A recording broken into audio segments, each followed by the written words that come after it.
Hello, thanks again for being here. Thank you so much. I wish you had a wonderful day full of nice moments, emotions, smiles, work, motivation, enthusiasm. Thank you so much. So in the video of today, I'm going to show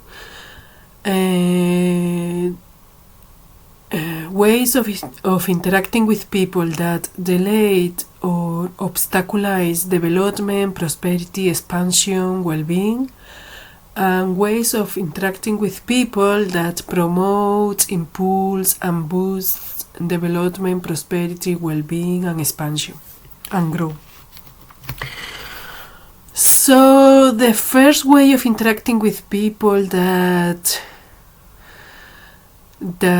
produce a delay in development, well-being, prosperity, expansion is when we interact with other people as a prosecutor.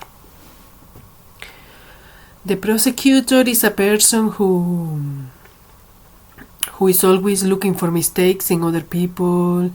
He's always looking for always looking for the weaknesses of other people, so they use this information to put people against each other or against something. I don't know, a piece of art, a way of thinking, ideology, belief, thing. So why? Because the prosecutor is a person who is always angry. He have a lot of courage inside, and he always look the mistakes in other people's. This person never look to his own or her own mistakes. Always is finding the roots of the problems in the others, not in himself or herself. The prosecutor is always criticizing, never see his own mistakes. He's always talking about the mistakes other people do, the wrongs other people do. He's always angry. It's like he's always in a war, no, with the world, with the reality, and he or she justifies their behavior. Because for them their behavior is based in a conflict. It can be caused by a real or unreal or real circumstances, no? So, and they behave this way with everybody, with known people, unknown people, with families, friends, workmates, loved ones. So they have a lot of courage inside and a lot of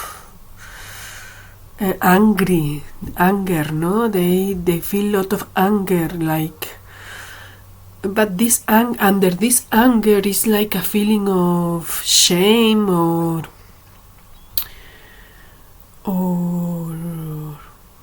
scary of being abandoned, of being left and feel alone. So they use this information, the negative information, to put people against their others and to also bring other people to their position and put these people against that person or against that thing or way of thinking, ideology, belief, etc. No? So, as an example, I'm going to use, for example, imagine that that my neighbor is going to open a school, environmental school, where he's going to use materials that they are thrown by people to build musical instruments, to build things, and he's going to do this school for the young people of the neighborhood, no? So the prosecutor is going to be a person who is going to say negative things, like why he's going to open the school here, why he's going to do this, he's going to make us waste our time, the children are not going to learn anything, he's going to get a salary for nothing, he's just going to bring problems to the area. So if other people is listening to this person and they cannot identify if this way of interacting, they might get into the position of the prosecutor and go against this person too. So maybe at the end the school can be closed. The prosecutor is not going to say, "Ooh, thanks God he put the school here. The children are going to have a place where to go.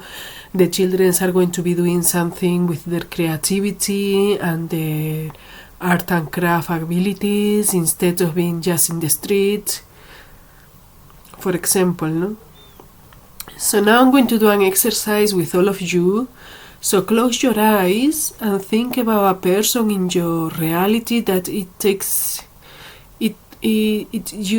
that this person used this way of interacting with others, that he's always or she's always criticizing, he's always looking for the mistakes other people do, the wrongdoings of everyone.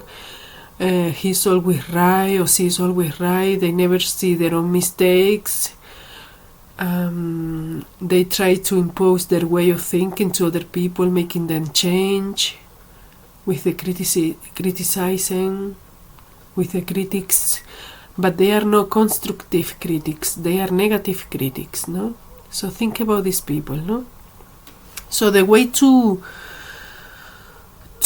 face these circumstances, this way of interacting, first we need to be able to identify, no, who is a prosecutor and who is not. Once we identify the prosecutor, we don't have to take their negativity in a personal way, because this negativity is just a exhibition of their inside world, no? What they have inside, or the problematics can be psychological problems, economic problems, cultural problems, relationship problems, can be social problems. So don't take it as a personal attack. They are like that with everyone, and the way to face it, you can tell them something like, look, everybody do what they do, or showing them the reality. Look, thanks God he put the school here because the children will have somewhere to go. It can happen that the prosecutor is going to get more aggressive and maybe is going to talk more negativity. So you can just act in a neutral way and wait until she or he stop. And if it doesn't happen, you can just leave that space, but don't answer. Don't answer to their attacks, because it's going to be worse. Just say, look, I have to go to the kitchen to drink water, or I have to go to the ladies, or I have to go to make a phone call, or look, I need to go to buy something that I need. So the person will calm down eventually. So this way of behaving is very negative, because the person is eliminating possibilities from his or her life. I mean, if you criticize everybody and you cannot find anything good in what people do, so you start to eliminate possibilities from your reality, no? It will happen that they will have just a small circle of people who knows them and who understand this person, but that's it. The life of this person will develop, yes, but it will never be a full development. It will be like very slow development, because you cannot have your mind in something positive if it's in something negative. I mean, if I am thinking, look what he did wrong, what she did wrong, why I have to support that, this person, look how it is, I cannot focus my mind in other things, like, for example, how to increase the happiness of my family, how to expand my career, okay, that's why it's negativity, because also this way of interacting with people doesn't bring any solution. It's just to cause pain and to annoy. That's the main point of this way of interacting with people. Just annoy and cause pain. Okay. Now I'm going to explain the second way of interacting with people that is very negative for development, expansion, growth, prosperity, well-being. Is the victimization, when the person behaves like a victim all the time, that use the syndrome of the, oh, poor of me, I need help, my life is so terrible, and so I have so much bad luck. The person who behaves like a victim, they think they don't have the skills, the abilities, or the characteristics to be able to solve their own problems, no? So they always look for somebody to solve their problems, to get solutions for their circumstances. And if they don't have anyone, they will manipulate somebody to become their helper. The victim always finds the way to have a miserable environment. The victim never is going to be in the perfect environment. Now everything is perfect, everything is going fine. No. The victim always is going to find a reason or a motive or a excuse to explain why they couldn't do something. They are going to use the pity. They are going to make others feel pity for them. The victim is also a person who never is going to recognize everything that everybody did for them. Always is going to ask for more and more and more and more. That is how the victim, and why this is a negative way of interacting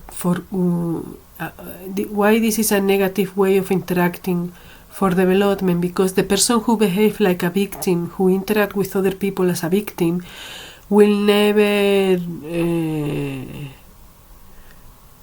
go ahead in life. It will be stuck. I mean, they might go, but very slow too, because they spend so much energy, so much time complaining, telling others how they feel, making others feel pity for them. So now I want you to make this exercise. Close your eyes and identify that person of your environment who is always behaving like a victim, that person who is always in trouble, that it doesn't finish one problem, start other problem, is always taking wrong decisions, always need the help of others to sort out their problems or situations. Think of that person. Okay, now we have identified this person. Now we are going to show how is the way to face this way of interacting so we don't get manipulated by them. So the way to interact with the victim is to let them know the positive circumstances that are surrounding them. For example, imagine that my neighbor have a son with drug problems. He's coming to telling me, look, my son, he has these problems, I'll all day worry about him. So I can tell her, look, at least you have your house, you are not on the streets, you live in a society with a lot of resources, institutions, organizations, charities who can help you about this problem. Also, you have in the NHS assistance or programs where people can get rehabilitation, no? Rehab. So that's a way to facing the victim. Also letting them know that we cannot help them if we don't want it. I mean, you can tell them no. If they come asking you for help, if you feel that you don't need to help them, you have to say no, or telling them, okay, I will help you, but at least you have to do 50% of the activities or actions that will take you to the solution, and try to find a solution with them. Okay, that is a way to face the victim way of interacting with people. The third way of interacting with people that is very bad for development, prosperity, expansion, growth is the person who behaves like a salvator, no? The person who behaves like I have been sorry. Thanks. No, the person who behaves like a savior. That's also a very negative way of interacting with people. The savior is a person who is always in the middle of everything. He just interrupts everybody. He offers their help, and they do more than they allow. They do more than they were asked to do. But they do it with the intention to feel important. They are not going to look for the solution of the problem. They are going to do that to feel important, to feel that they are needed, to feel that the other person needs them because they are not able to do the things by themselves. That's the savior. He's not going to offer a genuine help. He's always going to say, look how much I did and this is how I get paid. I did so much for you and look, you never told me thank you. He's always going to remember what he or she did for you. Also, the savior is a person who doesn't like the conflicts. He's going to try to be well with everybody and like to feel that he needs to be everywhere. But he's never going to give you the solution for the problem. For example, imagine I don't have a car and I need always somebody to take me to the airport, to the doctor, to the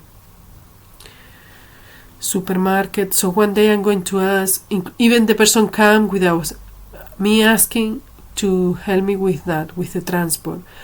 But one day I'm going to ask this person, look, what about me? I want to buy my car now. Can you tell me how to do it? And he's not going to help about that. He likes to keep the dependency, keep people depending on them. So that's the savior.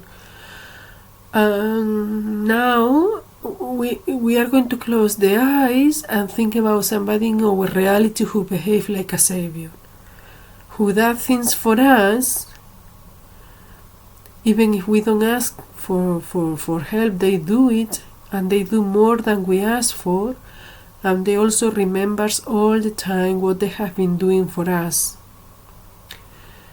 But they cannot find the solution to the problem. They don't help us to find the solution. Remember that person? Okay. So, to face this way of interacting and don't feel manipulated by them, we can tell them exactly the kind of help we have, and if they don't want to offer the help to us, we just can find another person who is the right person to help us. We can let them know straight away if they tell us, look how generous I has been with you and you never told me thank you or this and that. We just can tell them, look, I asked you for help, you agree, you decided to do more, I never asked you to do that. So I don't have to be telling you all the time that, because it's supposed to be, you agree to help me. I don't need to be remembering all the time what did you do for me. Another way is just telling them straight away, no, sorry, I don't need help now. I just want to find the solution for the problem and stop this dependence. That's another way to face the savior, no? The savior is a very negative way of interacting with others for development, because the person is never going to find the way to get to get independent. It's always, the person have always to rely on the help this person offers, no? Okay. So these three ways of interacting with people, the prosecutor, the victim, and the savior, are established by Dr. Stephen Karpman in the theory of the dramatic triangle. He wrote this theory in the 60s. He's a teacher of the University of California in San Francisco, and he also has his own consultation, his private consultation. And when Stephen Karpman wrote this theory, he explained that everyone in a particular moment of our life, we use this way of interacting with people to get something or to change something. No, we behave like a victim, like a prosecutor, or as a savior to get something or to change something, but we do in a particular circumstances. But the dangerous thing is when people interiorize these ways of interacting and they make them the normal way of interacting with people. They keep this way of interacting in their life in a routine way. That's very negative. And also these people, the toxic people who use this bad way of interacting, which delays development, progress, and expansion and growth, change the roles. So sometimes they are the victim, sometimes they are the prosecutor, sometimes they are the savior. Even in the same conversation, they can take the different roles. So Stephen Karpman also explains that these ways of interacting are very toxic, that they are learned in the family, and they are passing through generations, that maybe at the beginning they were created for some reasons and problems, but even if the problem disappears, this way of interacting keeps in the family and is going through generations. So the best way to eliminate them is first identifying them and after trying to stop this way of interacting. So you can, for example, share this video if you think it can help somebody, or you can also take these actions, to don't fail in the manipulation, the actions that I explained before for every role that explained Stephen Karpman too in his theory. And why these ways of interacting are very negative for development? Because they are always annoying. They always create pain. This way of interacting is not constructive. It never finds solution. It's only to create pain, drama, to create courage, sadness. This way of interacting are very toxic. Okay, now another way of stopping the drama triangle is also using the winner triangle. So the winner triangle was a theory which was created by Acey Choy in the 90s. So this author created the winning triangle because these ways of interacting with people are beneficial for development, progress, well-being, prosperity, expansion, growth. So he said that the victim, instead of behaving like a victim, the victim is supposed to behave like a vulnerable, like a normal human being who is always in good and bad situations, and that even if nobody helps, that he as a human or she as a human can ask for help, but even if nobody helps, they will be able to overcome the situation, the problematic situation. So because he thinks, by natural law, nothing keeps stable all the time. Things change through time, unless you decide that they are not like that. But by nature, by law of life, things change all the time. So even if nobody helps us, we will find a way to find a solution. That's how the victim is supposed to behave. Another way is the prosecutor. Instead of behaving like a prosecutor, behave like an assertive person. An assertive person is a person who has clear ideas about what's right or wrong, that he can give an opinion but respecting others and not causing any pain, and also providing constructive critics, like critics who can bring solutions. So for example, imagine we are on the street and suddenly a Lamborghini came. Everybody's going to say, wow, the supercar, yeah. The prosecutor might say no. The prosecutor might say, look, this car is also for showing off. The people who buy this car is only to feel that they are superior. this card is only a appearance. However, the assertive person is going to say, look, you may be right, because the card could be more useful if maybe it was done with a 4x4 model that can go everywhere. But however, it's a good card because it's done with good materials, the design is good to be easy to maneuverate, etc. Okay, so that's a way to do constructive critics to things and to avoid the prosecutor role, being assertive. Acey Choy also mentions that the role of the savior it have to be the role of the helper. The helper is a person who helps you in a genuine way, is honest when he or she helps you, and always helps you to find a solution. Of course, the other person have to do at least the 50% of the actions that take to the solution, but it's going to offer a genuine help. That's the helper. It's not going to keep you in the dependence. It's going to help you to get your independence. That's the helper. So in relation with this way of interacting, it's important to know that in a particular way, we always can get this, in a particular situation in our life, we can always get these roles together to change something, no? As I mentioned before. However, we have to be careful to not fail in the manipulation at the personal level or professional level. So, in relation with this, Claude Steiner in the 90s, Claude Steiner was also a disciple of Verne, and Stephen Karpman also worked with Verne. Verne, he did the transactional analysis for the emotions, so they were all in the same professional team.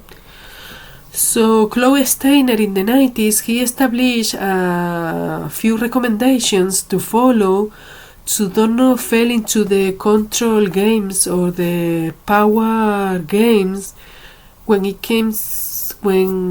comes to provide help or to receive help from others, no? So to avoid the power games about, look how much I helped you and you never told me thank you enough, or look, I'm still like the victim, or look, you do everything wrong. To avoid this manipulation, Steiner proposed a series of recommendations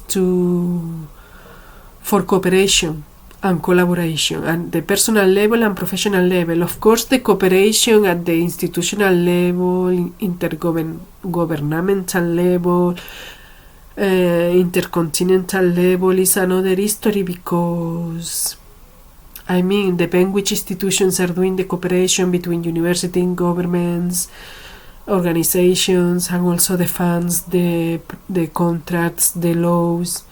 But at the professional level, when a professional is working, helping somebody, like a psychologist, like a psychiatrist, like a philosopher, a sociologist, a pedagogue, or a mentor,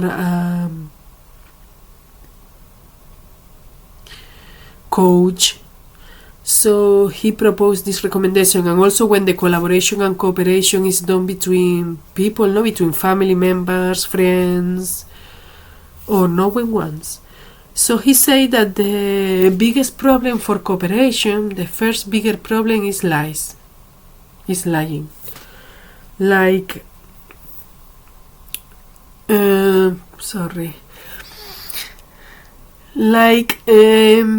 when you say something that you don't really feel, or you suppress your own emotions or feelings, or you know information and you hide it, information that can help everyone. Sorry, I'm going to drink water.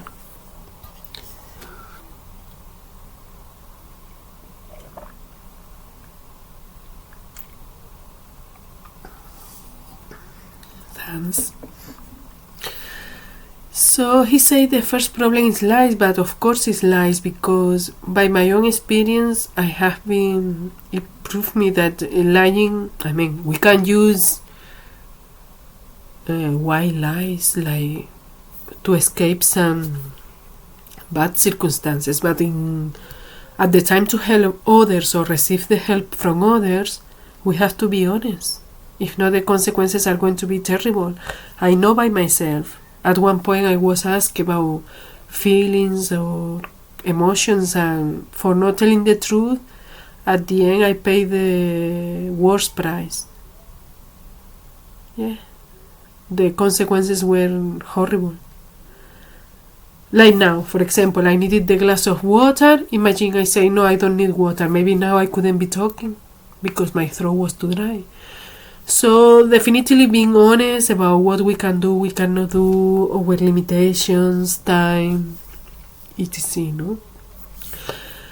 Steiner also mentions that another big obstacle for collaboration and development is when people get the role of savior, like when they do more what they are asked for, or when they just interrupt because they just want to feel they are helping so much and to feel important. He said that's the very big obstacle for collaboration and cooperation.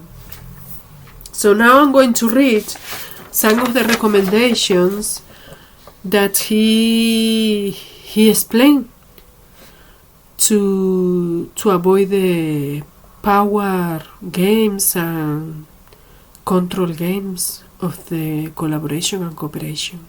When we help somebody, or somebody help us.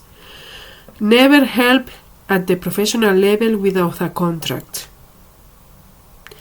And when you are helping somebody or somebody helping you in personal relations with family, friends, known ones, use like a pact. Like write down which one, exactly what do you need, or what we are going to do, which ones are our limits, time, capacity of support, etc. Also, always listen exactly to know what the other person is asking us, or listen exactly what kind of help the other person needs. That's very important, no? Never think that somebody is just completely neglect, because we cannot put all the burden in our shoulders. We can tell the person we can help them, but then have to do at least 50% of the actions that will take them to the solution. We cannot take all the burden over our shoulders. We have to explain the other person that, and we have to be conscious too, that in the society a lot of institutions, organizations, collective, associations who are there to help people, and also this person knows other people for who they can ask for help, but we cannot take all the burden of the help just because we think this person is so fragile or neglect. Okay, no. We have to help to find people to know the way, to know how much the power they have. We help people to find how they can use the power they have, but we cannot sort out all the situation for them. We cannot do more than the 50% of the work or the actions or the activities to get the solution. The person needs to do at least 50%. We cannot do more than 50%. We can do less, but the person has to do 50% or more. The other person. Also, Steiner mentions that never do anything that you don't want to do.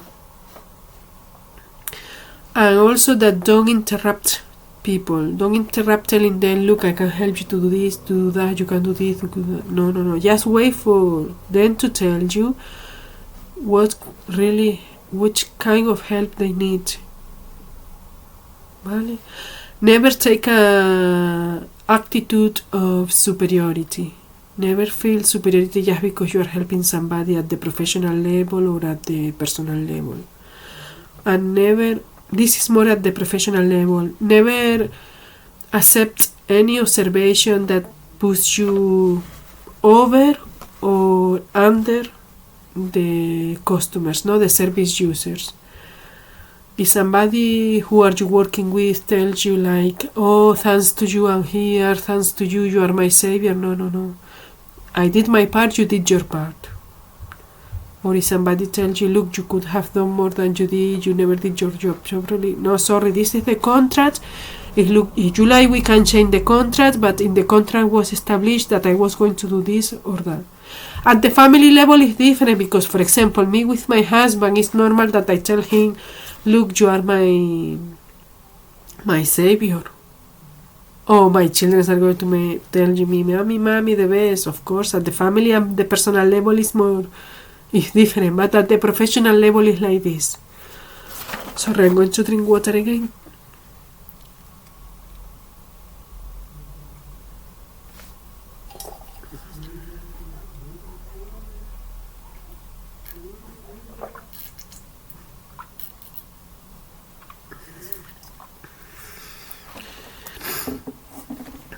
Also, he mentioned that it's fundamental to remember that we can avoid the toxic wave people use to interact with others. We can avoid the dramatic triangle, the pain triangle, but we cannot do anything if other people want to be involved in the dramatic triangle. So we don't have to intervene, but we cannot avoid that other people want, and that they can attack us in a negative way because their problems. But as I say before, we cannot take this at the personal level because the anger, the courage, the bad energy that the person who do the toxic interactions has is an exhibition, is an exposition of what they have inside, of their own problems. So what happens when you don't get involved in the dramatic triangle? The person who is toxic might get more aggressive. It can do more of the role of victim, prosecutor, or savior to feel, look, I'm here, I'm telling you, listen to me. They can be more aggressive, but you just get neutral, don't get involved. Just wait to see if they stop, and if they don't stop, you just can leave. Look for a reason and leave. And come back when they are calm. They have calmed down. Don't get involved, okay? So bit a bit, maybe the other person can notice what is happening, no? That you are changing the dynamics of interaction. Well, to finish, just to mention that these ways of interacting are very toxic and they are very bad for development, because if you are thinking in the negative, in what is that, how bad is my environment, look the mistake he does, look how wrong he is, look how much I do. If you are all the time complaining, looking for negativity, causing pain, drama, because of course your mind cannot be focused on finding solutions, of increasing your quality, your level of quality of life. You cannot think in something positive if you are thinking in something negative. If your mind, your attention and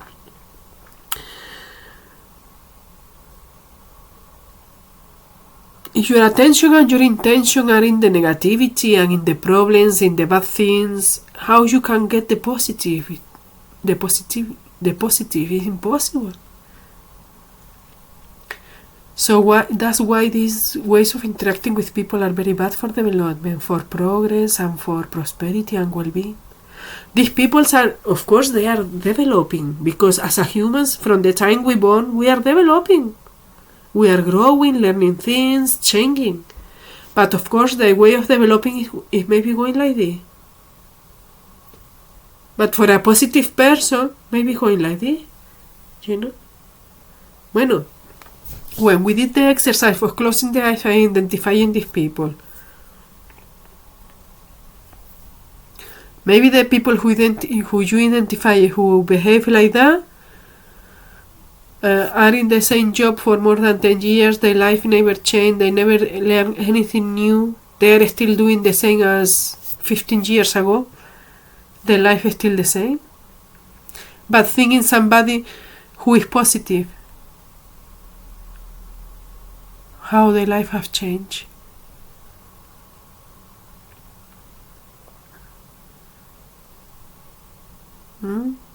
Okay. So thanks very much again. Thank you so much. I wish this video have helped you. Please, if you know somebody who is in the dramatic triangle, who use these ways for interacting with people, who are very toxic and negative, and they just cause pain and damage and nervous and tension, please share this video. Now I'm going to show you my book. This is my book, Personal, Economic and Social Growth in the Neo-industrialization. This book is an educational guide. It's a very it's a very minimalist educational guide that I created to introduce the most important elements to grow and to expand and to progress at the personal level in the neo-industrialization. So with the educational tools I have included in this book, you can start your personal change by yourself without anybody's help. After, if you want to go on other levels, of course, you will need help, but the basic ways of changing are here. That's my educational guide for the neo-industrialization. For this time we are living, no? Here I introduced them. Some of the elements I put are the human capacity, education and training, the business entrepreneurship, having your own space of work, the planning, teamwork, self-management, neo-industrialization, impact of the nation states, conclusions and recommendations. It's a very practical educational guide. What I try to do is small, that you can keep it everywhere and take it with you everywhere. So I'm going to leave the links in the comments. And thank you very much again. And see you in the next video, and have a wonderful day. Keep dreaming, keep working on your dreams, on your goals, and see you in the next video, and all the best. I wish you the best. Thank you so much. Thank you. Bye. Thank you. Bye. Thank you. Bye.